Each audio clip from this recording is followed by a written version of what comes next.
nolosha adduunyadu way bilaabantaa wayna dhammaataa. nolosha aakhiraduna way bilaabantaa laakiin dhammaad ma leh iyadu. adduunyadan dusheedana noloshaa bilaabmaysa ee dhammaanaysa siduu qofku u noolaan lahaa ilaahay baa inoo sheego o inoo jideeyey. aakhirada weyniga badan leh ee rasmiga ah ee dadkao dhanna ay u wada jeedaan ee xaggeeda u wada noqonayaan waxaad ku badbaadi lahaydna ilaahay baa kuu sheegay. walaa yunabi'uka mithlu khabiir waman asdaqu min allahi qiila waman asdaqu min allahi xadiiثa. ilaahay waa khabiir weeyaan. waxaa dhici doona ka og waa ilaahay, waxa hadda dhacaya ka og ee ka warqaba waa ilaahay. bani aadamka maslaxadoodu meeshay ku jirto ka yaqaano waa ilaahay.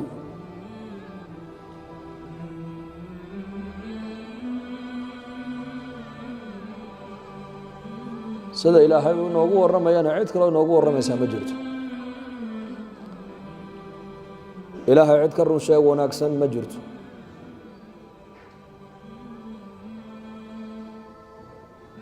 warka ilaahay uu noo sheegana waa dhab. warka nebigeena calayhi salaatu wasalaam laynoogu soo dhiibana waa dhab. waxna waa khabar, waxna waa nadar. khabarku waa warka ilaahay xaggiisa inooga yimiday iyo warka nebi maxamed sal alla alay wasalam ay noo keeneen waa khabar. waa khabarkii dhabtaha weeyaan. waxna waa nadaroo waxaan isheenu ay qabanayso waa nadar. buuraha iyo badda iyo cirka iyo dhulka iyo warshadaha iyo daaraha iyo islaamaha iyo ubadka waa nadar, waa waxaan arkayno weeyaan. waxa maanta aan arkayno maalin baa iman doonta uu noqon doono hayb wax inaga qarsoomay. waxa aan khabar aan ku haynay ilaahay nebigu ay nooga warrameen ee hadda aanan arkaynin maalin baa iman doonta ay noqon doonaan mushaahadaad wax inoo muuqdo oon arkayno. laqad kunta fii gaflati min hada fakashafnaa canka gidaa'aka fabasaruka alyowma xadiid.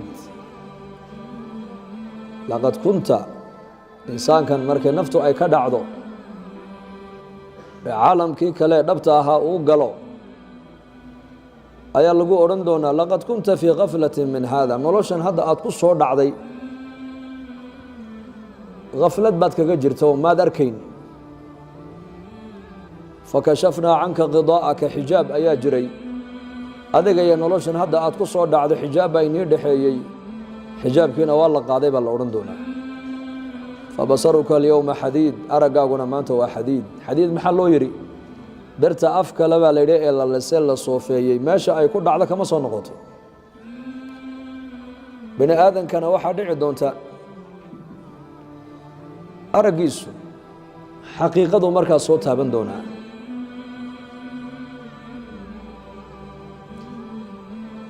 noloshan adduunyada yare gaaban ee 60 sano ah ayaa nolosha aakhiraduna ku fadhidayo ogow. oo haddaad noloshan adduunyada qofku sidii saxda ahayd hadduu u socdo, nolosha dambana waxay noqonaysaa sax bay noqon. hadday nolosha adduunyada qofku ay ka lunto ay ka hallowdo, waxay ka dhigan tahay aakhiradii weyneedba qofkaasi ka luntay khalaas. waman kaana fii hadihi acmaa fahuwa fi laakhirati acmaa waadallu sabiila. qofka adduunka dusheeda ku indhabeela baa ilaahay yidhi aan waxba ku arkaynin, indhala-aanta aakhiro ku haleeli doonta ayaa ka daran baa ilaahay yidhi. cabdulaahi bni umma maktuum radia allaahu canhu, saxaabigii indhoola ahaa ee nebigeenna calayhi salaatu wasalaam mu'adinkiisa ahaa, ayaa nebigeenna u yimid calayhi salaatu wasalaam. deedna wuxuu yidhi yaa rasuula allah, isagoo ooyaya ayuu nebiga u yimiday, ma indhala-aantan maanta adduunka aniga igu haysata ayaa haddana indhala-aan dambe aakhiradana igu dambaysaa. ile daahirka aayaddu sidaasay sheegaysaa. waman kaana fii haadihi acmaa qofka adduunka dusheeda ku indhala indhabeelka iyo indhala-aanta aakhire ku haleeli doonta ayaa ka weyn baa ilaahay yidhi markaasuu saxaabigu u malaynayaa sida daahirka aayaddu ay sheegayso maanuu adduunka dusheedana indhoolaa oo waxba aan arkaynin miyay aakhirana indhala-aan kale ii dambaysaa nebi allow laanna iyaka qur'aanka ayaa taabanayay qur'aanka ayaa noloshooda beddelayay qur'aanka ayaa noloshooda saamaynayay laqad afalaa yatadabbaruuna alqur'aana am calaa quluubin aqfaaluha quluubta innaka quluubteennu maanta qufullo ayaa ku jaban oo waxaan adduunyada ayna mashquuliyey ee agteenna ka guuxaya ayaa fahmigii qur-aanka inaga haya maanta aakhirada araggeegiina fahmiga aakhiradana waxay naga hortaagan ziinadan adduunyada ee maanta ifka loo soo saaray bay naga hortaagan iyaka qur'aanku uu taabanaya aayad qur'aana markay soo degto aayaddaasi noloshooda waxbay ka bedelaysay markaa buu nebigu sal alla alay wasalam ku yidhi may indhala-aantu tan maaha buu ka yidhi waata qalbiga buu ka yidhi camal qalbi oo qofka indhaha qalbigu hadday ka xidhmaan weeyaan qofka aakhirana indhala-aanta badani ay haleeli doonto haabit binu qays saxaabi la odhan jiray ayuu nebigu masaajidkiisii uu ka tabay markaa buu nebigu yihi maa facala haabit war haabit maxaa helay war haabit maxaa helay markaasaa nebiga lagu yidhi yaa rasuul allah 3 maalmoodba ninkaasna lama tukano musallihii maaragtana reerkiisa u dhowaa buu ku tukadaa saxaabada rasuulkuna radia allaahu canhum cahdigii nebiga waxay ku xidhnaayeen masaajidka nebiga laanna masaajidka nebiga sal alla alay slam qur'aanka ayaa nebiga waxyiga ku soo degayey maalin walba warka samada ka imanayayba saxaabadu inay dhegaystaan bay u imanayeen laanna dad samada ku xidhan bay ahaayeen iyaku inaku dad dhulka ku xidhan baan nahay maanta dhulka waxa ka soo baxa ayaa dadka zamankan maanta ay ku foororaan ayakuna indhowgu kor bay u jeedeenoo warka samada ka imanaya bay mar walba la socdeen ee dhegaysanayeen markaan maalintii saxaabigu hadduu hal salaad masjidka nebiga ka maqnaado 2 salaadood buu ku soo tukan jiray masaajidka nebigeenna siduu u maqlo waxyiga nebiga ku soo degaya aakhirada ka warramaya ee khalqiga abuurka adduunyada ka warramaya ee maaragtaane cirkiga dhulka abuurkooda ka warramaya ee ummadihii naga horreeyeyna ka warramaya fiihi naba'u maa qablakum waalkhabaru maa bacdakum baa nebigu yihi qur'aankani waxa lii wixii adduunyada hortiin dhacay oo dhanna uu ka warramayaa waxa soo socdana qur-aanku waa ka warramayaa buu rasuulku yidhi waalxukmu maa baynakum ininka dhexdiinnana haddaad noqotaan xukun u baahataan qaabkaad u kala bixi lahaydeena qof walbuu xaqiisa ku heli lahaana qur'aanka ayaa inii caddaynaya baa ilaahay yidhi qur'aanku wuxuu qeexayaa aabbuhu inanka xaqa uu ku leeyahay ilmuhuna aabbaha xaqa uu ku leeyahay jaarku jaarka kale xaqa uu ku leeyahay madaxdu shacabka xaqay ku leeyihiin shucuubtuna madaxdooda xaqa ay ku leedahay xaaska xaaskiisu xaqa uu ku leeyahay darisku dariskiisa xaqa uu ku leeyahay qaraabadu qaraabadooda xaqay ku leedahay xukun weeyaan qof walba xaqiisii buu qur-aanku caddaynayaa man qaala bihi sadaqa baa nebigu yihi qofka yidhahda ilaahay baa sidaa yidhi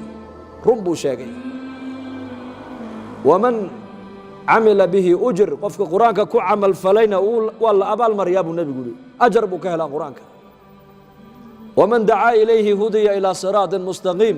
qofka dadka qur-aanka ugu yeedha yidhahda war qur-aanka han qabsanno war qur-aanka han baranno war diinteenna han u soo noqonno war masaajidda ina geliya kaana dariiqa mustaqiimka ku dhacay buu nebigu yidhi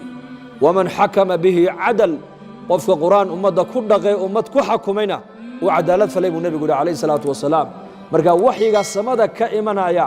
ayaa saxaabada rasuulka radia allaahu canhum haweenkooda ayaa ku xidhnaa dhallinyaradooda ayaa ku xidhnayd raggooda ayaa ku xidhnaa deedna markaasuu nebigu sal alla alay wasalam haabit binu qays buu nebigu tabo wuxuu leeyahay war ninkii haabit ahaa maxaa helay maalmahan masaajidka kumaan arkine markaasaa isla markiiba nebigu wuxuu u diray ziyaaru u diray nebigu sal alla alay wasalam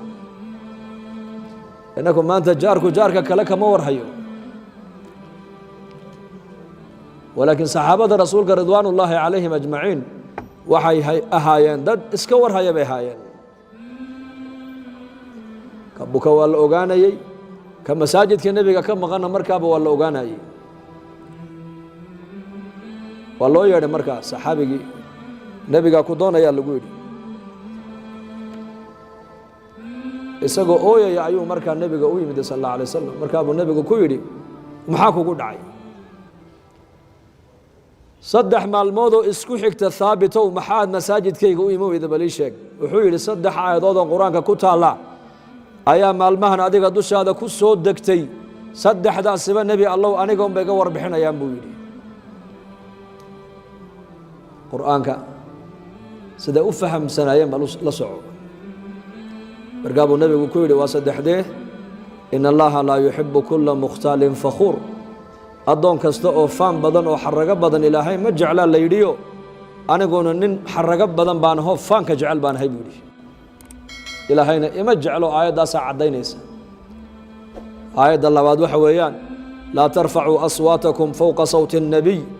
walaa tajharuu lahu bilqowli ka jahri bacdikum libacd an taxbata acmaalukum waantum laa tashcuruun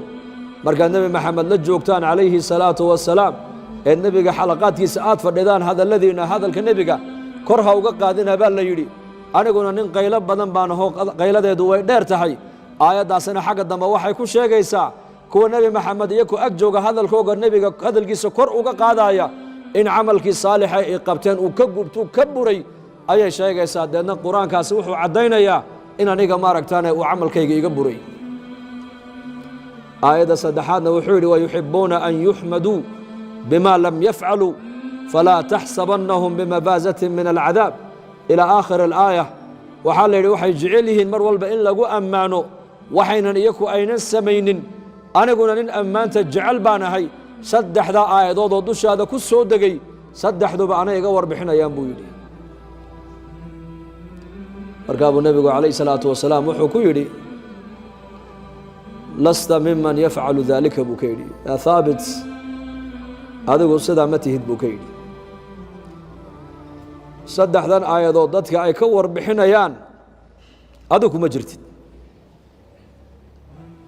bal taciishu xamiidan wa tuqtalu shahiidan wayudkhiluka allahu aljanna buu nebigu ku yidhi sal alla alay slam taciishu xamiidan waxaad noolaan doontaa adoo ilaahay ku jecel yahay oo nebigiisuna ku jecel yahay oo muuminiintuna ay ku wada jecel yihiin ayaad ku dhex noolaan doontaa adduunyadan wa tuqtalu shahiidan gaal gacan gaalna waad ku dhiman doontaayoo shahiid baad noqon doontaa shahiid wayudkhiluka allaahu aljanna ilaahayna jala wacalaa jannaduu ku gelin doonaa buu nebigu ka yidhi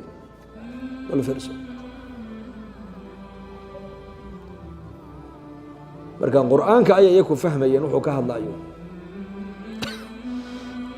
inakana de qur'aanka allahina fahamsiiyade waman kaana fii hadihi acmaa fahuwa fi اlaakhirati acmaa waadalu sabiila waa indhoole weeyaan indhoole muadinkii nebigeena calayh salaatu wasalaam aayadda daahirkeyga intuu soo qaatuu nebiga ula yimid uu leeyahay aayaddan anigoon ba iga warramaysaayo aniga nebi allow sidaanaan ahay markaa buu nebigu uhi may indho la'aanta loo jeeday buu nebigu uhi waa indhaha qalbiga xaqiiqada meesha laga fahmaana waa qalbiga xaqiiqada meesha laga arkaana waa qalbiga qur'aankuna aayad kitaabka qur-aanka ku taalla fii suurati alambiya waxay sheegaysaa caqliga iyo quluubtu inay mid keliya ay yihiin lahum quluubun laa yacqiluuna biha baa ilaahay yidhi dadka gaalada ee maanta adduunyada dusheeda inagula nool markuu ilaahay ka warbixinayay wuxuu yidhi quluub way leeyihiin laakiin waxba kuma qabtaan baa ilaahay yidhi waxba kuma xidhaan qalbigooda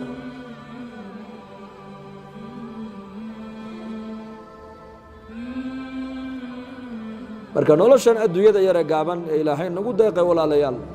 waxaan ku hagaajinaynaa waa diin aakhirada weyniga badanle waxaan ku hagaajinaynaa waa diin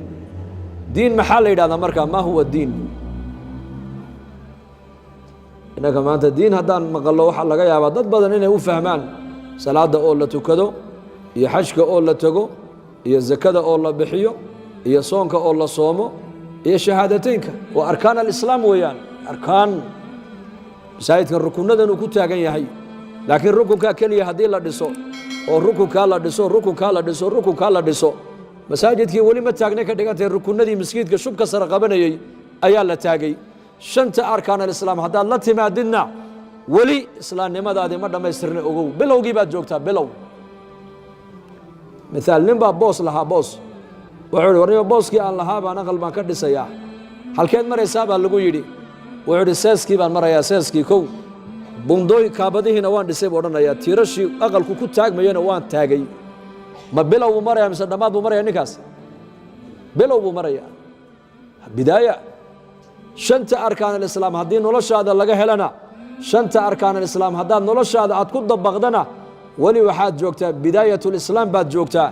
ee nihaayaddii weli ma gaadhin bay ka dhigan tahay bidaayaad joogtaa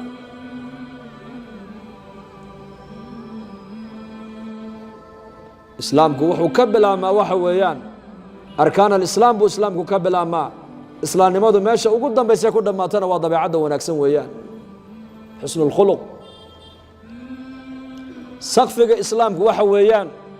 finishin aqalku waxaan marinaynaa finishinkii buu marayaa baad odhanaysaa marka waxaa loo fahmaya aqalkaasi waa dhammaad haddeetoole aqalkan islaamku waxa uu ka bilaabmaa waa arkaan alislaam waxa uuna ku dhammaadaa waa xusnu اlkhuluq oo nebigeenna calayhi الsalaatu wasalaam akhlaaqdiisii oo dhammaystiran ayay culammada islaamku intay noo diiwaangeliyeen ayay kutubta inoogu qoreen imaam aturmidi raximahullah shamaa'il buu ku soo qoray shamaa'il imaam nawowi raximahullah adkaar nawowi buu ku qoray maaragtaanay imaam nisaa'i raxmatullaahi calayh adkaar alyowmi walleyli buu ku qoray waa maxay waxaasoo dhan xayaatadii nebigeenna calayhi الsalaatu wasalaam min waagu markuu beriyo ilaa uu nebigu gabalka u dhacayu seexanayo ilaa uu jiifka ka soo kacayo adkaartii u akhrin jiray baa laynoo qoray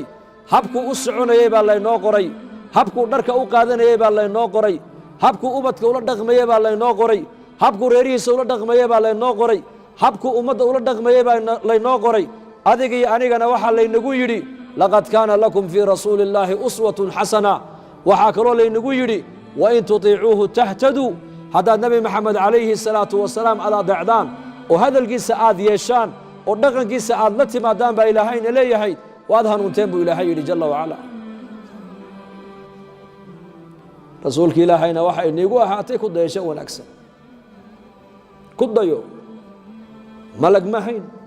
bashar buu ahaa baahiyada adu aad qabtana isna uu qabay haddaad adigu jiif rabto uu jiifsaday haddaad cunno cunaysa isagu cunto uu cunay haddaad dhar xidhanaysa dhar uu xidhay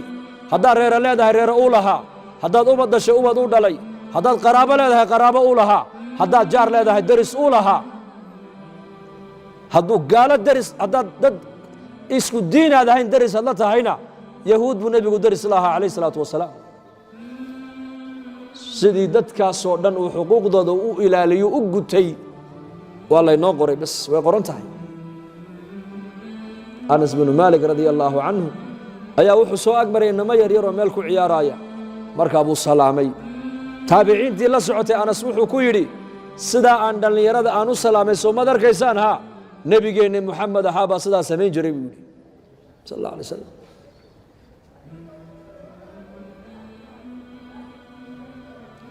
cabdullaahi bin cumar binu khadaab ayaa u yimid tufayl waxau uhi namara suuqa i raac maanta uu raacay haddana maalin kalu keenay suuqa irna mari uu raacay haddana maalinka saddexaad uu raacay maalinkii afraad buu yidhi xaggana fadhiiso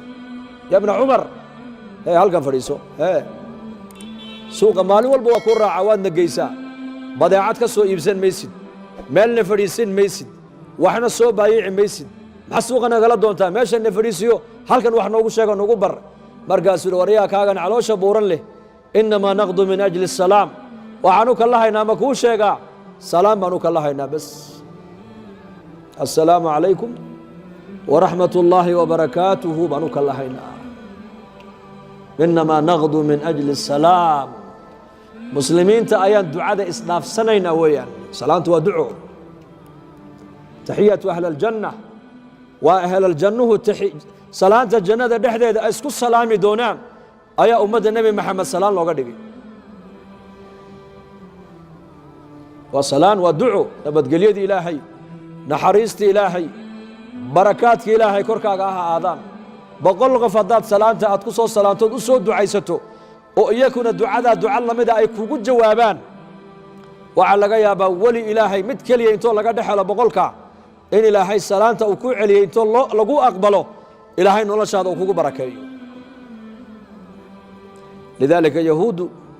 cahdigii nebigeenna sal alla alay wasalam nebiga intay u yimaadaan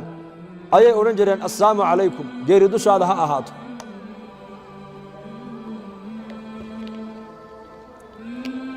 markaa buu nebigu odhan jiray calayhi salaatu wasalaam wuxuu ugu jawaabi jiray wacalaykum waxaad tidhaahdeen baa layni yidhi assalaamu calaykum waa maxay dhimasha korkaaga ha ahaato geeri ha kugu dhacdo weeyaan dhimo markaa buu nebigu odhan jiray wacalaykum waxaad tidhaahdeen baa hayninka haynugu noqdo caaisha radia allaahu canha oo nebiga ag fadhiday ayaa nimankii nebiga hadalkaa ku yidhi bay aad ula hadashay hadal xun ay ku tidhi akhza'kum allah lacanakum allah markaa buu nebigu yidhi maha yaa caaisha yaa caaisha buu nebigu ku yidhi kadaa buu yidhi ka daa cayda markaasuu nebigu ayay ku tidhi caaisha alam tasmac maa qaaluu oo waxay kugu yidhaahdeen miyaanad maqlayn markaa buu nebigu ku yidhi anu waxaan ugu jawaabay miyaanad maqlayn weliba tooda la aqbali maayo laakiin taan anigu iyo ka aanu lahay baa la aqbalayaa buu rasuulku yidhi habaarkoogu aniga igu dhici maayo laakiin kayga ku dhacaya buu rasuulku yidhi laanna yahuuddu qadarka nebigay garanayaan calayhi salaatu wasalaam waxay rajaynayaan in iyakana waxay doonayaan iyakuna nebiga habaar bay ula imanayaan oo geeri dushaada ha ahaata bay ku leeyihiin iyakuna waxay ka rajaynayaan in nebi maxamed calayhi salaatu wasalaam ducada uu u ducaynayo wacalaykum assalaam waraxmat ullaahi wabarakaatu uu leeyahay in loo aqbalo bay rajaynayaan walaakiin nebiga jibriil baa u sheegay oo ku yidhi wacalaykum ku dheh markaa baa caaisha caytantay markaa buu nebigu yidhi maha yaa caaisha kada buu yidhi cayda homayaad maqlayn waxay yidhaahdeen markaa buu nebigu yidhi maa maqlayn waxaan anigu aan u yidhi weliba tooda la aqbali maayo taydaa la aqbalayaaye agtiisa nebiga intay yimaadaan bay ku hidhi soo jireen iyagoo rajo ka qaba inuu nebigu yidhaahdo yarxamuka allah laakiin nebigu ma odhanayn wuxuu ku odhan jiray yahdiikum allah allah ina soo hadeeyo yarxamuka allah ayaa iska leh muslimkaa iska leh oo midkiin hadduu hindhisooda buu nebigu yihi calayhi salaatu wasalaam uu ilaahay ku xamdiyo ka ag joogee walaalkiiyo muslimkee maqlaaya waxaa ku waajib noqonaysa inuu yidhaahdo yarxamuka allah ilaahay ha kuu naxariisto adigana uu kugu jawaabo yahdiikum allah wayuslix baalakum markaa yahuuddu nebiga agtiisay ku hindhisoonayaan iyagoo rajo ka qaba inuu nebigu yidhahdo yarxamuka allah walaakiin nebigu yarxamuka allah ma odhanayne waxuu odhan jiray ilaahay hayna soo hadeeyey buu odhan jiray wa fii riwaayatina wuxuu odhan jiray adduunyadiina allah inii hagaajiyo adduunyadiina lanna nebiga calayh salatu wasalaam nebinimadiisa way garanayaan sida ubadkooga ay dhaleen ay u garanayaan inay iyaku ay dhaleen ayay nebi maxamed nebinimadiisu xaq inay tahay way garanayaan laakiin aayaadka ilaahay bay beenaynayaan baa ilaahay yidhi fainahum laa yukadibuunaka walaakina الظaalimiina biaayaati اllaahi yajxaduun aayaadka ilaahay bay inkarayaan aayaadka ilaahay bay jala wacalaa ayay beenaynayaan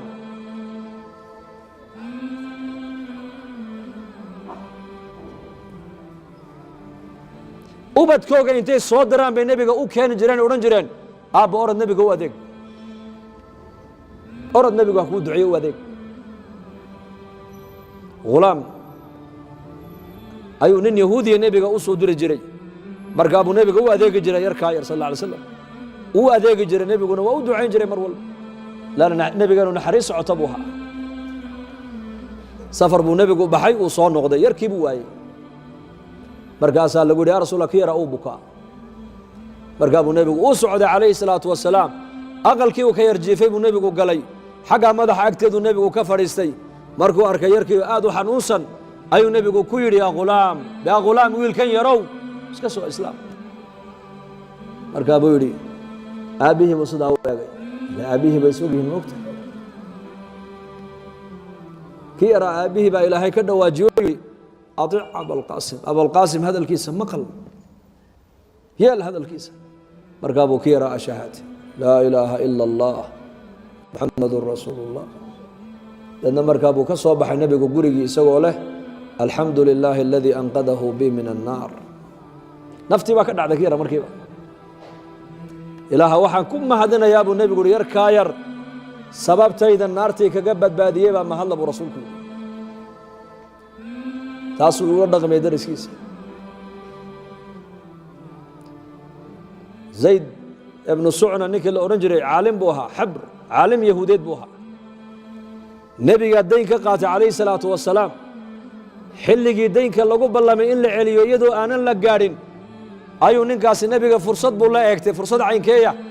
saxaabada nebigu isagoo hareeraha ka socdaan oo suuqa magaalada madiine ay dhex marayaan ayuu nebiga xagga dambe intuu kaga yimid buu nebiga go'iisii hunguriga kaga qabtay ilaa nebigoo indhuhu casaadaan cumar binu khadaab baa seefta galka ka saaray markaa buu ninka yahuudiga hadlo wuxuu yidhi yaa muxamed haddaad tihiin buuhi nimankiinan carbeed ee quraysheed in badan baan nila noolaynoo nila mucaamaloonayno xaqa bini aadanka aad ka qaadataan ma soo celisaane aniga xaqaygiisii buu ka yidhi markaa buu nebigu sidaa u dhoolla caddeeyey cumar binu khadaab baa seeftii la soo baxay oo yidhi yaa rasuula allah kaafirkan yahuudiga qoortaa ka gooyey igu fasax markaa buu nebigu yihi cumar may seeftaada galka ku cesha buu yidhi soo dhowow cumarow sidaa si ka duwan ayaan aniga isaguba kaaga baahnayn buu yidhi inaad isagana ku tidhaahdid muddadii daynkii in laguu celiye laysku ogaa maalmo ayaa ka dhimana dee ha gaadho anigana aad igu tidhaahda nebi allow dee daynka dadku kugu leeyihiin dee waxooga iska sii laakiin cumarow sidaa kaamaan helina midibaad seef baad la soo baxdo waad ka nixisee 80 saacoo timirana waa intuu igu leeyahay sii 20na ugu dar buu yidhi waa intaad ka nixisee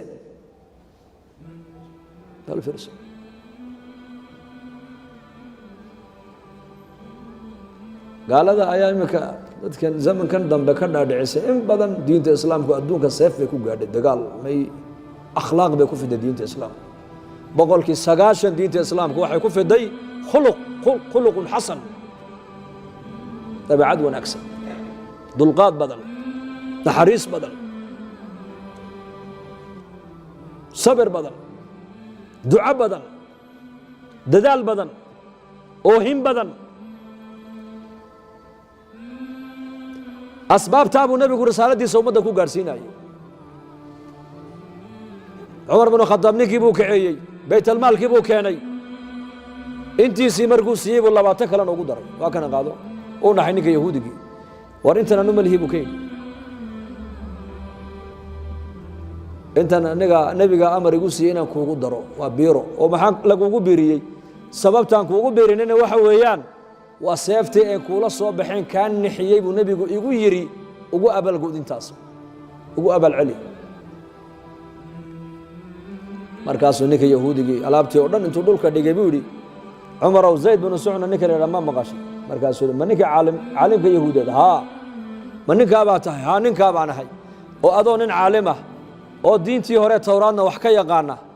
oo towraadna weliba lagu sheegay nebiga sifaadkiisa iyo inuu imanayo maxaa kugu kalifay nebi maxamed jidka dhexdeeda weliba iyadoo aanan la gaadhin muddadii daynka in la kala qaato lagu ballamay ilaa daynku wakhti buu leeyahay shuruud buu daynku leeyahay oo lagu kala qaataa aayadda qur-aanka ugu dheerna daynka ka warramaysaa iyadoon xilligii la gaadhin maxaad nebiga sidaa ugu dhibaysay buu ku yidhi sifaadkii nebiyada lagu sheegay oo dhan muxamed waan ku arkay buu yidhi ilaa 2 mooyaane labadaas sifana nebi maxamed kama soo daahiri karayso ilaa la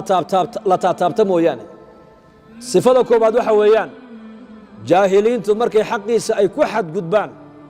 nebi maxamed calayhi الsalaatu wasalaam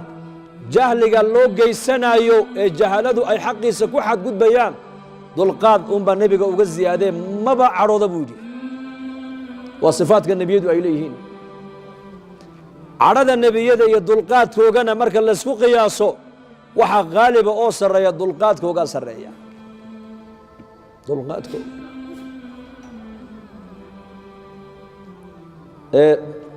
shahaadateynka iga maqal buu yidhi hortaadaan ku laqinaya ashhadu an laa ilaaha ila allah wa ashhadu anna muxamadan cabduhu warasuuluh isagoo islaamay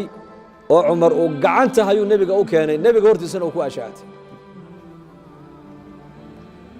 imika inaku waddankanaan joogno ummad kalaa inala nool imisaan akhlaaqdeena ku bedilay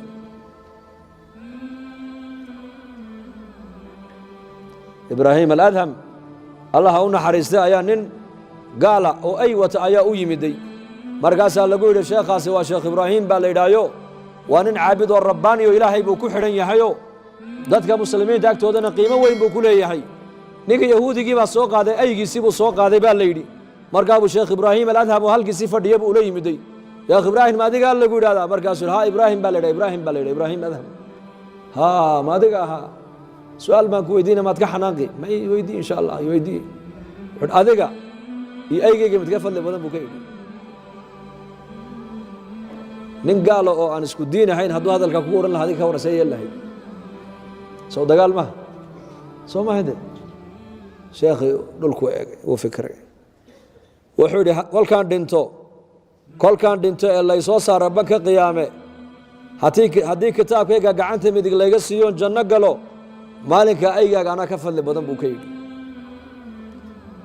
laakiin kolkaan dhintay buu yidhi ilaahay maba qadaree haddii kitaabkayga gacanta bidix layga siiyo naar laygu tuuro aygaagaa markaa iga fadli badan buu ka yidhi uuna iskaga dhaqaaqay ninkii aygii intuu ka tegey ayuu sheekhii intuu raacay buu ku yidhi ashhadu waxaan marag kaaga dhiganaya adigana ilaahay hortiisana maragaad iiga noqotaa akhlaaqda aad igula dhaqmayso waa akhlaaqdii ambiyada calayhim assalaam halkii buu ninkay ku islaamay akhlaaqda wanaagsan waa halka diinteenna islaamka ugu sarraysa weeyaan waana meesha la doonaya muslimiintu nebiga inay kaga daydaan sal alla alay wasalam siduu nebigu reerkiisa ula dhaqmaayo akhlaaq wanaagsan istawsuu binnisaa'i khayra khayr buu nebigu yidhi dumarkiina kula dardaarma khayr ku ogaada mar walba asiiraat ilaahay baa aqalada niigu dhex xidhay meel kale u dhaqaaqi maysa aday kuu fadhida aqalkay ku sugaysaa ubadkaagana way kuu korinaysaa adigana way ku raalli gelinaysaa iyadoo haddana hawshaa dhan qabanaysa ayaa gabadha muuminadda haddana guriga dhexdeeda ilaahay ay ku adeecaysaa markaa buu nebigu odhan jiray saxaabadiisa waxaa igu maqala rag reer madiinaha xaasaskooga inay dilaan laakiin waxaa nii sheegayaa buu nebigu yihi raggaa dumarkooga dilaaya kuwa inigu khayr badan ma aha buu rasuulku yidhi kuwaase khayr male buu rasuulku yidhi kuwaase khayr ma leh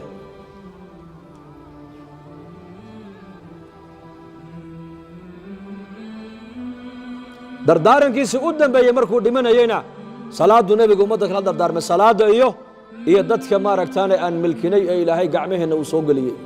waa haweenka baa la yidhi iyo addoommaha labadaa ayuu nebiguna kala dardaarmay xuquuqdooda in layska ilaaliyo markaa buu nebigu odhan jiray akmalu lmuuminiina iimaanan axsanuhum khuluqa wa khiyaarukum linisaa'ihim wa ana khayrukum liahli baa nebigu yidhi akmalu lmuuminiina iimaana muuminiinta kuwa iimaankooga uu dhammaystirmay waa kuwoga dabeecadda wanaagsanna buu nebigu yidhi kuwa inigu khayr badanna buu nebigu yidhi waa kuwa reerahooga u khayr badan buu rasuulku yidhi anaana reerkayga u khayr badan buu rasuulku yidhi anaa reerahayga u khayr badan 9 dumara ayaa mid walba haddii la waraysto la odhan lahaa xaasaska nebi maxamed uu xaasaskiisa teebi ugu jecel yahay haddii la yidhaahdo mid walba waxay odhanaysa nebigu anuu igu jecel yahay hadal xun ma odhan jirin nebigeenu hadday marka cadhaysiiyaan oo ka aamusi jiray bas waliba markee maalintii maaragtaane caaisha iyo xafsa fii suurati taxriim ilaahay waa ka kaga warramay in tatuuba faqad saqad quluubukuma wain tadaahara calayhi faina allaha huwa mawlaahu wajibriilu wasaalixu almuuminiina walmalaa'ikatu bacda dalika dahiir markay nebi maxamed calayhi sala slam dumarkiisu ay shirqoolka u sameeyeen oo shirqoolkay sameeyeen muxuu ahaa waxay yidhaahdeen waa ka ilaahay kaga warramay suuratu alaxzaab waa markii dowladda islaamku ay dhaqaale heshay ee magaalada madiina markay saxaabadu dagaal ay qaadaanba waxay la soo noqdaan khanaa'im xoolo iyo dhaqaalay la soo noqdaan markaaba haweenkii nebigu isla hadleenoo waxay yidhaahdeen dee dowladda islaamku dhaqaala yeelatay haddee toole nebigu masaariif ha noo sameeyo ereyadaabay markaas la dhex wareegeen markaasaa nebiga jibriil ku yidhi dumarkaagii way kuu shirqooleene ilaahay wuxuu ku amray inaad ka hijrooto hijra meel buu nebigu iska galay markaa keligii iska seexdaa lama hadlo cunto uma doonto ma ag jiibsado bas ilaa magaaladii madiina waxaa ku fiday war la leeyahay nebigu xaasaskiisii u wada furayba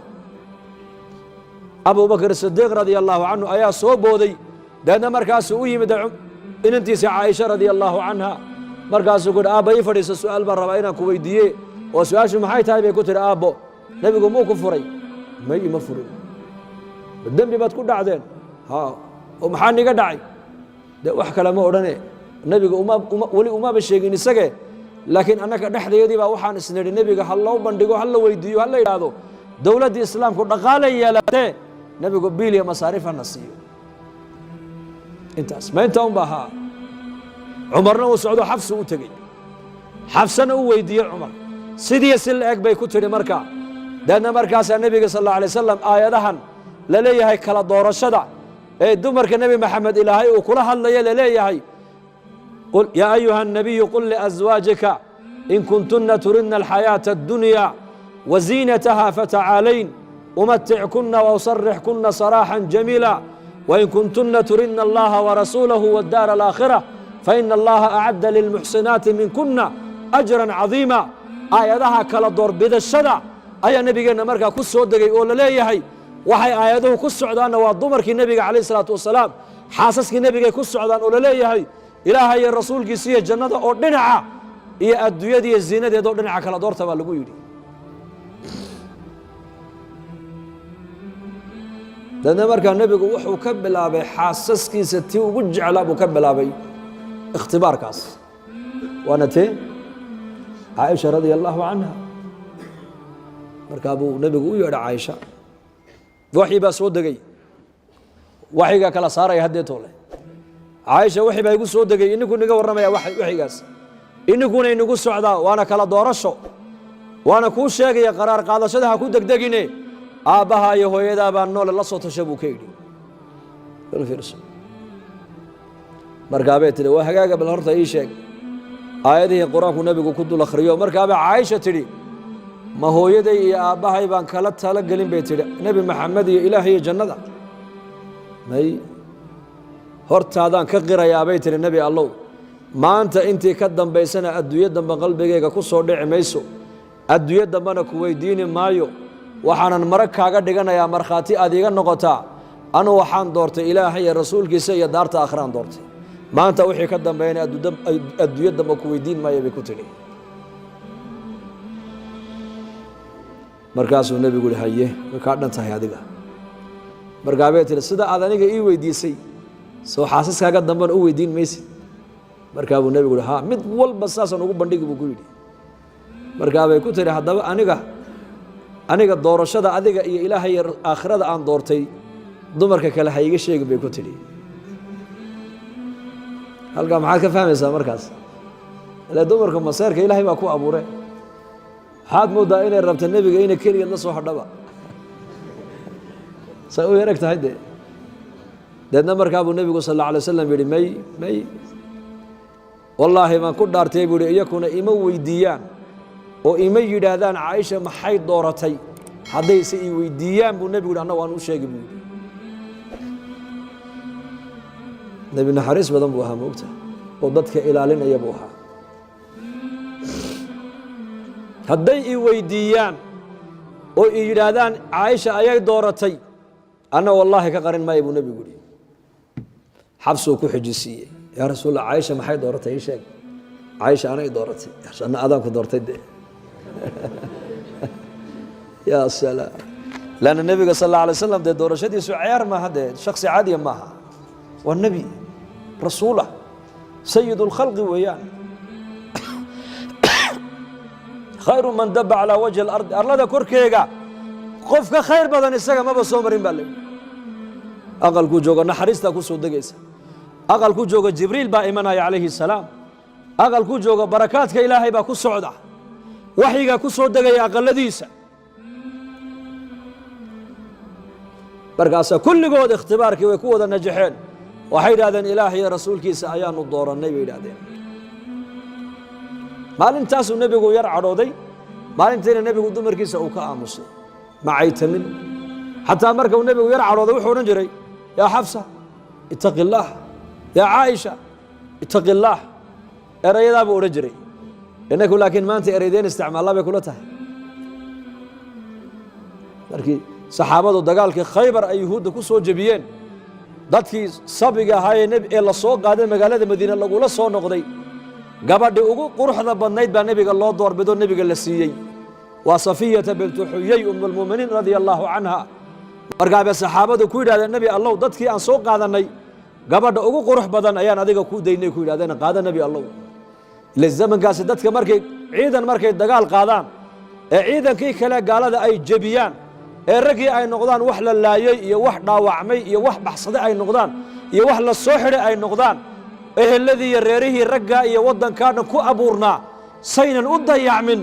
ayaa shareecadda islaamku waxay ka dhigtay haniima sabyi alfay in la soo qaada dadka markaasi oo dadka muslimiinta markaas si cadaaladda loogu qaybiyo marka waxaa dhacaysa nin in laba qof la siiyo mid saddex la siiyo mid afar la siiyo mid la siiyo ninba dee inta qiyaasta ku dhacda la siiyo dee haddana dagaal kalaa la baxaye gaalada waa laga guulaysanayo guusha islaamkay la socotaa magaalooyin dhan oo ubad iyo dumar ku hadheen baa la soo qaaday dadkii waaweynaa si dadkaasi mas-uuliyaddoodu cillo ay ugu dhicin u dayacmin ayuu markaa nebigu intay soo qaadaan saxaabadu ayaa muslimiinta loo qaybinayaa wamaa malakat aymaanukum weeyaan xaasaskaasina waxaa la odhanayaa waa dumarkoogii waa iska guursanayaan waa iska qabayaanoo waxay dhalaanna waa ubad muslima markaa haweenaydaas oo aad u qurux badnayd baa nebiga la siiyey markaa buu nebigu u yimid caaisha iyo xafsa wuxuu idhi gabadhaaba laygu deeqoo la ii keenee dee caroos baan ahay gelbiyey buuhi gabadhan orda iisii diyaariya markaasay u tegeen alli markay u galeen waaba gabadh qurux badanba ka wada qurux badanba iyo way shaqisayba xafsiya caaishana way is eegeen labadaasina dhinac bay ka wada socdeen moogtahay oo dumarka nebiga baa layidhi qaarna caaisha iyo xafsaa dhinac u hogaaminaysay qaarka kalena umu salama hogaaminaysay baa layidhi iyo juwayriya markaasay sidaa u eegeen yidhahdeen wallahi tan hadduu nebigu caawa la seexdo dib dambe inii xasuusanba maayo markaabay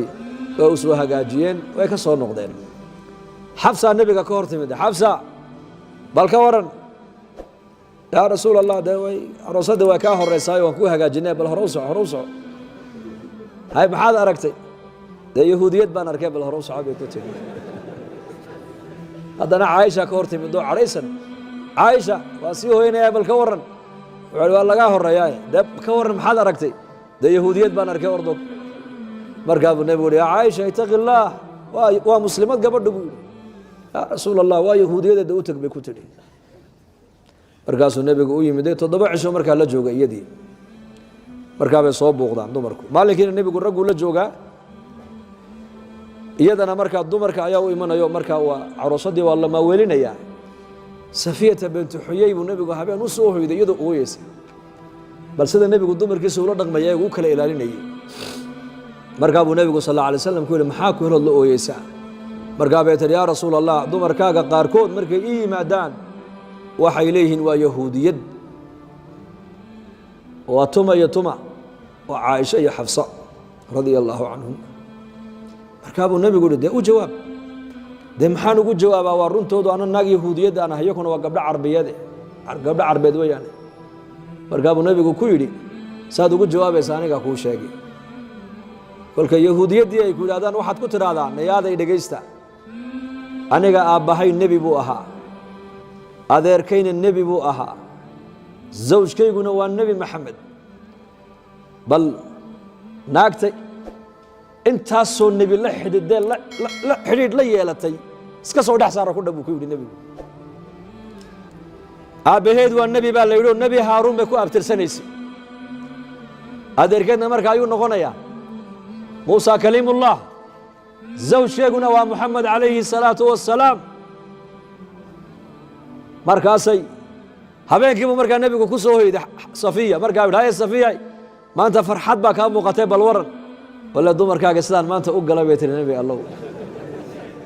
dee waan ku xidhay bay tihi khalaas intii aad ii sheegtay un baan ku idhiyo way is eegeegeenun waxaan ku idhi un naa maalin walba aniga yahuudiyad baad ila soo taagantihiin ood ila timaadaan oo yahuudiyaddan baad igu haysaane aniga aabbahay horta ma taqaanaan maya waa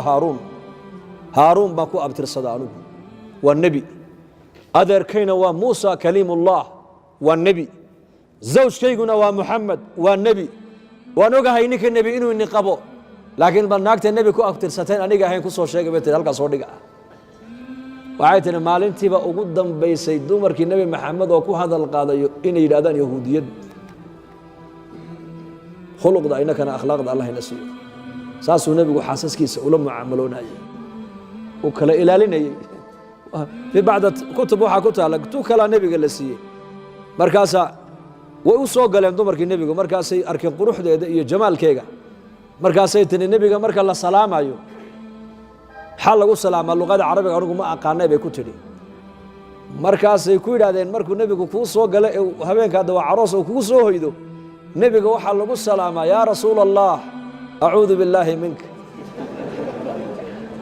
yaa rasuula allah ilaahay baan kaa magan galay markaas laqad cudti cadiiman buu nebigu yidhi ilaahay weynaa baad iga magan gashee marba haddaad ilaahay iga magan gasho aniga xaasii noqoni mayside orodoo dadkiina u teg buu nebigu ku iska sii daaya taana markaa buu nebigu yidhi dumarkaasi sida ii galeen bal eega caawa ma dagaalamin ma cadhoonin kaftan badnaa calayhi salaatu wasalaam ilaahu akhlaaqda inankana nasiib ikhwaanii waxaan ka wadaa xataa tarbiyadda awlaadda nebigu siduu u tarbiyadaynaayo khudbadda mambarka isagoo taagan buu arkay nebigu xasan iyo xuseen oo yaacayo soo galay maskiidka uu ka dhaadhacay mambarkii nebigu labadoodii buu soo xambaaray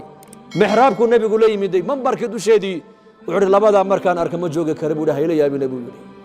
ilaahow labadaa waan jecelahay cidda jeclaatana jeclow cidda labadaa nacdana ilaahow nac buu nebigu yidhi labaduu nebigu sidaa ugu jeclaa ummaddiisa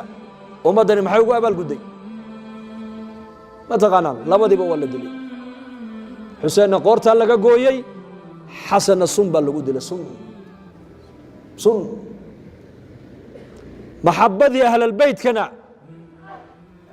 shiicadu waa taa la weecatay bukdigii ahlalbeytka ay necbaayeen khawaarijiintuna waa kuwa diinta sida leebka uga baxa qaansada waa kuwa uga baxay waa cali iyo qoyskiisa shiicana cali maxabbadiisay ku gaalowday khawaarijiintuna nacaybka cali iyo ahlbeytka ay necab yihiin ayay ku gaaloobeen daaqadda kaga baxeen labadaasuu nebigu yidhi ma joogi kara markaan arkee ilaahow ninkii jeclaadana jeclow ninkii nacana ilaahow nac salaadda isagoo tukanaya hadduu yimaado xusein uu nebiga dhabarka ka fuulo nebigu sujuudda unbuu dheeraysanaya la yidhi waa sunnaha markuu nebigu tukanayo xuseenna dhabarka nebigu unbuu iska dul fadhin oo ku ciyaaraya dhinac nebigu xuseenna uu ciyaarsiinayaa xagga qalbigana nebigu ayuu kaga xidhan yahay ilaahay buu kaga xidhan yahay uu dhunkaday xaabis bnu aqrac nin reer miya ayaa nebiga u yimid oo yidhi yaa rasuul allah ubadka ciyaalka maad dhunkataa haa waan dhunkanaa buu yidhi waa ubadkeenni wallahi anu 10 wiil baan dhalo weli midna kama dhunkan buu yidhi markaa buu yidhi dee maxaan kuu samayn haddii qalbiga ilaahay raxmaddaada uu ka saaray maxaan kuu sameeyaa haddii ilaahay qalbigaaga uu naxariistii uu ka saaray maxaan kuu sameeyaa buu nebigu yidhi man laa yarxam laa yurxam ninka aanan naxariisan buu nebigu yidhi ilaahay isagana uma naxariisto cumar binu khadaab siiradiisa waxaa ku taalla isagana nin saxaabada ka mid ah cumar u yimid oo yidhi anigana ma aragtaane dowladda islaamka waata ballaadhatee madax iga dhig oo magaalo waali iiga dhig oo magaalo ii dhiib markaasuu cumar ku yidhi radia allaahu canhu waa runtaa waa hagaag waad u qalantaa in magaalo laguu dhiibo laakiin noodkaad ku shaqo tegaysa barraa kuu diyaarinay subaxda igu soo gal laha buu ka yidhi wuxuu yimid cumar binu khadaab oo ciyaalkii uu dhalay iyo kuwuu awowga u ahaa la ciyaarayo oo dhunkanayaan oo isna uu dhunkanayo markaasuu yaa amiira almu'miniin oo ciyaalka yaryar ma la dhunkadaa markaasuu ha se ubadkayga ma wallaahi anuu weli ciyaalkayga midna ma dhunkan buu yidhi markaasuu cumar ku yidhi warqaddaan kuu dhiibay bal ii soo celi uu ka qaaday uu ka jexjeexay aqalkaaga fadhiisa buu ka yidhi oo reerkaaga u naxariiso horta reerkaagii baad u naxariisan weydaye ilmahaagiiye sideed ummad ugu naxariisan buu ka yidhi ninka mas-uul noqonaya waa inuu ahaadaa nin cadaalad samaynaya ninka mas-uul ummaddan u noqdo doonaya waa inuu ahaadaa nin naxariis badan ninka mas-uul noqonaya waa inuu ahaadaa nin ummadda ka fikiraya mustaqbalka ummadda ka fikiraya taasay haayeen saxaabada rasuulku iyo nebi maxamed sal alla alay slam awlaaddooda wakhti bay ku bixinayeen diintay ku tarbiyadaynayeen innaku maanta waxaa leenahay ilmihii iskuulna waa dhigtaa dugsi qur-aanna uu dhigtaa macallinka dhabtu waa hooyada iyo aabbaha hadday labada gurigooda ay ku hagaagaan dhexdiisa oo ubadkooga guriga ku tarbiyadeeyaan ilmuhu tarbiyadda aqalka uu ka soo qaato bannaanka ula soo baxaya maalin dhoweytaan sheegayey cabdulqaadir jaylaani allah u naxariistee siiradiisa waxaa ku taalla isagoo yar agoon buu ahaayo yaraan buu aabbihii kaga dhintay hooyadii baa dhaqaale intay soo siisay ku tidhi safarkaa magaalada u socda raaco orodoo cilmiga culummada ka soo baro safarkii iyo dadkii uu la socday ayaa niman tuugoo mooryaana dhexda u galay dabeedna markaasa waa habeen madow qof walba markaa wixii uu sahay haystay iyo lacag haystay buu qarsanaya markaas marka tuugii horeeyay baa qabtay isagii oo waryaa yaroowe maxaad istaado marka lacag badan buu sheegay soo saar oo u dhiibay lacag aad u badan waa maxay lacagta inta leg hooyadii baa soo siisay oo xageed la tagaysay طالب العلم baan aho magaalada aan tagayo xalaqaadka masaajidda ka socdaan ku taxmaya deena waa masaariifteedii sanawaad aan cuni lahaayo hooyadii baa soo siisay oo dadku waa kuwa wuxuu ka qarqarsanay naga qarsanaye adu maxaad waxaaga ula dhumo weydood meel adag u gashan weyday wuxuu hooyadii baa igula dardaaranto igu tiri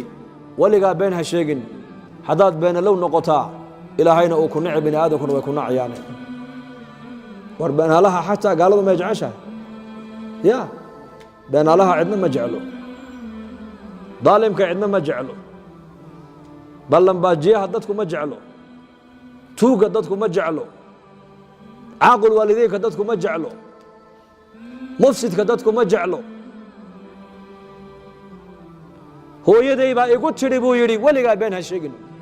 haddaad been ala noqotaa ilaahayna uu ku nici bini aadamkuna way ku nacayaan u ooye ninkii gacantuu qabtay tuugiinta tuugii ugu weynaa buu u geeyey bal ilmahan wuxuu leeyahay dhegayso uu dhagaystay kiina uu ooyey maxaad la ooydayn baa lagu yidhi tuugiinta ugu weynaa wuxuu yidhi hadday hooyadii la mid noqon lahayd aniga hadday hooyadii la mid noqon lahayd aniguna tuug ma noqdeen buu yidhi tarbiyadda waalidku ilmaha saamayn bay ku yeelataa tarbiyadda waalidku mustaqbalka ubadkayna hagaajisaa maanta inaku markaan aabbayaasha ka sheekaynayno maxaan idhahnaa may naga fiicnaayeen mise waan ka fiicannahay bal sheegade say nooga fiicnaayeen innakaa ka oqon badane oo ka ree magaalsane sheega way naga dadnama fiicnaayeen xataa sida maanta inaku aan diinta aan u maqalay ee culammadu ay nakay noogu dadaaleen iyo kamaa loogu dadaalay ma helin 50 sano ka hor 30 sano ka hor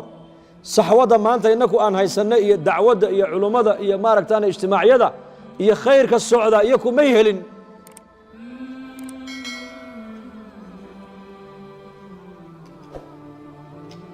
innakaa ka jaamacado fiican innakaa ka aqoon badan innakaa teknoloji soo gaadhnay maanta innakaa ka aqallo qurux badan innakaa ka muwaasalaad fiican innakaa ka itisaalaad wanaagsan adduunka daafeega kii joogay ayaad maqal iyo muuqaal imika sida aad u daawanaysa haddadan way la socdaan baan u malin dadka adduunka jooga way dhegaysanayaan dadnimada iyakaa naga fiicnaa laakiin xagga maatariyaalka innagaa ka maatariyal badan haddaad leedahay aabbayaashayo ayakoo teknolojiga innaku maanta aan haysaneen soo gaadhnay iyakoo aanan soo gaadhin ayay naga dadnimo fiicnaayeen haddaan leenahay kuwa inaku aan dhali doono say noqon doonaan bay kula tahay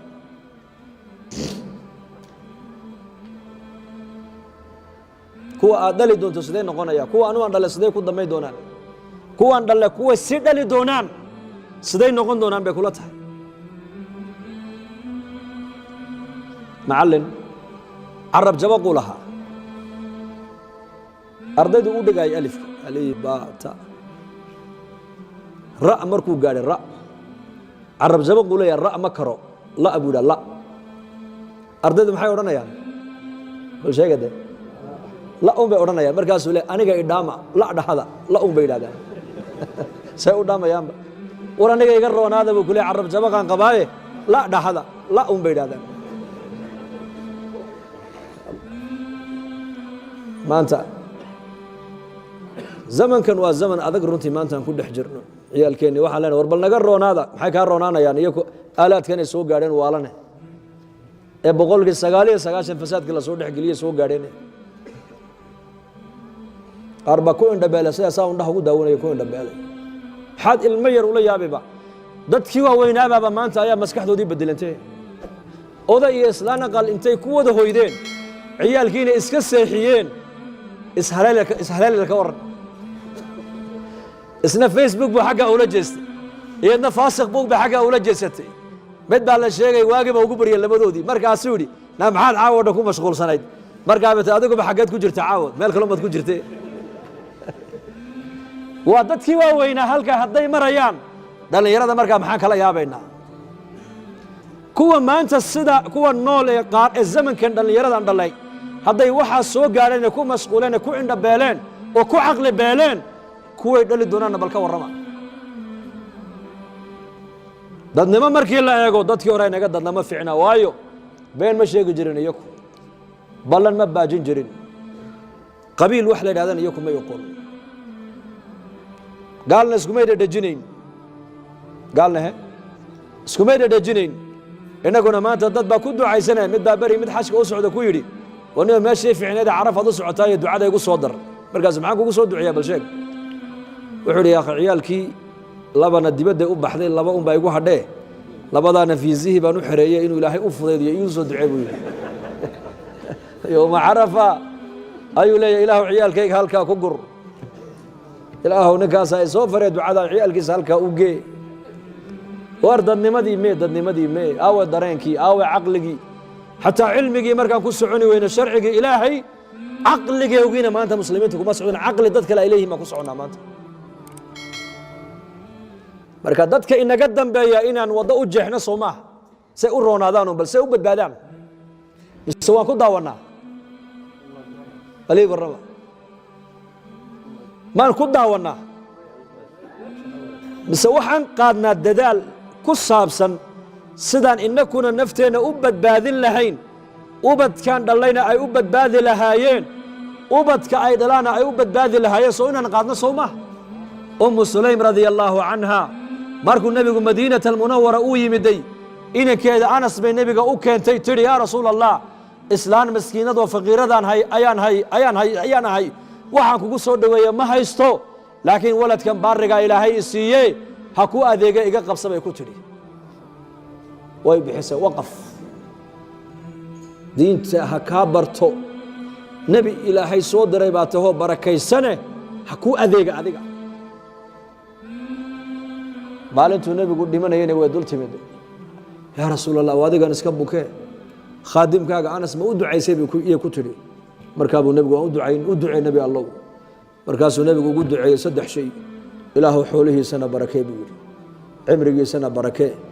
awlaaddiisana barakee anas binu maalik wuxuu noqday saxaabada ninka ugu cimri dheeraa ugu dambeeyey dhintay buu noqday baa la yidhi waxaa kaluu noqday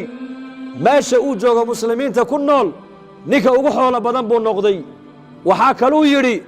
100 anigu aan dhalay buu yidhi godkaan ku rido waan aaso shafeec baan ku aasay 120 wiilna waan la cunteeyey buu yidhi waana ducadii nebiga buu yidhi taas ummu sulaym way fahamtay mustaqbalka inankeygu wuxuu ku hagaagi karaa waa inuu nebi maxamed uu adeego calayhi salaatu wasalaam iyo markuu nebigu xanuunku la dhiman doono uu la dhacayna intay u timiday tiri nebi allow khaadimkaaga ma u ducaysay u ducey nebi allow inankaygaas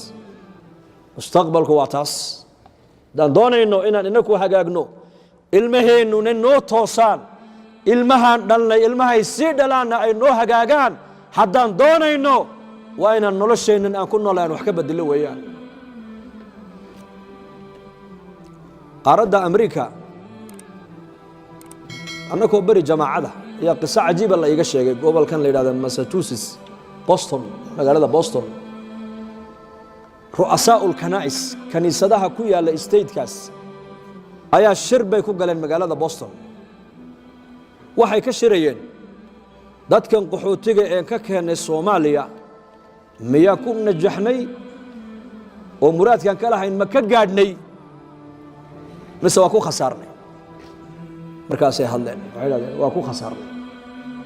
ile dadkan qaxootiga dhaqaalaha lagu qaadaya yaa bixiya kaniisadaha soo bixiya markay dalkaa galana kaniisadaha istiqbaalo ogow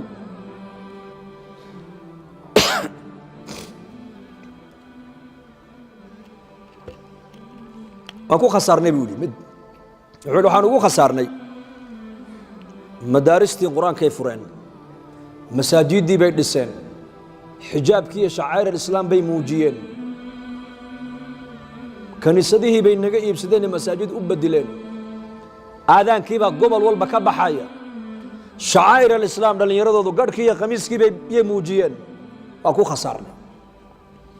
ku kala hadloo yidhi may kuma khasaarin borosasku meel fiican buu socdaa buuhi meel fiican si fiican bay ula haystaan buu yidhi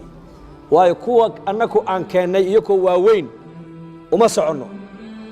kuwa ay gacanta haysteen ay laalaadinayeen ay la yimaadeen dalka ku soo dhashayna uma soconno kuwa ku dhali doonaanna uma soconno jiilka afraad baan u soconnaa buuhi ku dhalan doona Maraykan ee labaad kuwaabaa masaajidda ay kuwani kaniisadaha kuwani masaajidda ay ka dhiseen kuwaabaa ku soo celin doona buu yidhi maxay kaniisado la islama gaadhin ba imika yaa isla gaadhayba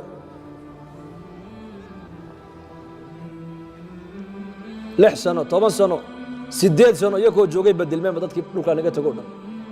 inta ilaahay u naxariisatayna ee damiirka iyo dareenka lahayd ee duca hore ay u sabaqdayna waa kuwan dhashoodii kala soo yaacay la iskala imay waxaaba la isla soo galay wadannadii islaamka 2 sano ka hor annagoo xajka joogna ayaa supermarket halka ay rajab u degan yihiin u dhowaa ayaa xilliga fajarkii aan ka soo baxnay salaadii waxaan iskugu imanay dhalinyar waddanka u dhalatay Makka Mukarrama ku dhalatay Makka ree Makka oo surwaal gaagaaban qabta ay xiran yihiin surwaal gaaban baabuurkana music ba ka baxayo bug ba oday ba yaabay saas Xuseen soo kaalay buu dhahay meeshaan aan joogno ma Paris baa buu mise waa Makka Rajab Paris bay tagaanay markaas aan ku dhimay waa Makka tal Mukarrama xaafada Zaahir baan joognaa markaas dhashani ma kuwa dibadda ka yimiday oo meesha ku soo qaldamay mise waa deegaanka dhulkan markaas aan ku waa weydiinba baan weydiiyay manayna min Makka مواليد مكة أنت مواليد مكة بعد مكة كل شيء بيقول لي هاي بانكير مركز ومدح قبسة وذي درين لبو هاي وفكرة موقت والداعية وحول واحد كتر هذا سروال كان قابني هذا إنه بعد مكة نحن ذا قوة ضتان أنا كدت كيجي يدل كيجو سجاش ميدي بالله سو قد بيقول شني سجاش كي هالك رجبوتي أي مريين كله أياد إنكم ما أنت مرة سر مكة مكة اللي بدلي كويت جاي مركب محد كوريسن كي الرياض كل شيء اللي بدلي كي مدينة كل شيء اللي بدلي بلاد الإسلام قهر الإسلام كي كل شيء أيال اللي بدلي سدين لكو بدلي والله فكرة يا والله قصة مقية هي أديك إنك ولا ما توان هرودنا ما أنت إن الهرود ذا كعنا الله باحيا هي مركز ودين تاني لاهين نسيي وبتكنا كتر بيدينه رجعنا وين أخيارتنا aan dacwadii dadaalka diinta aan isku taagno waayo hadaan diinta u gargaarno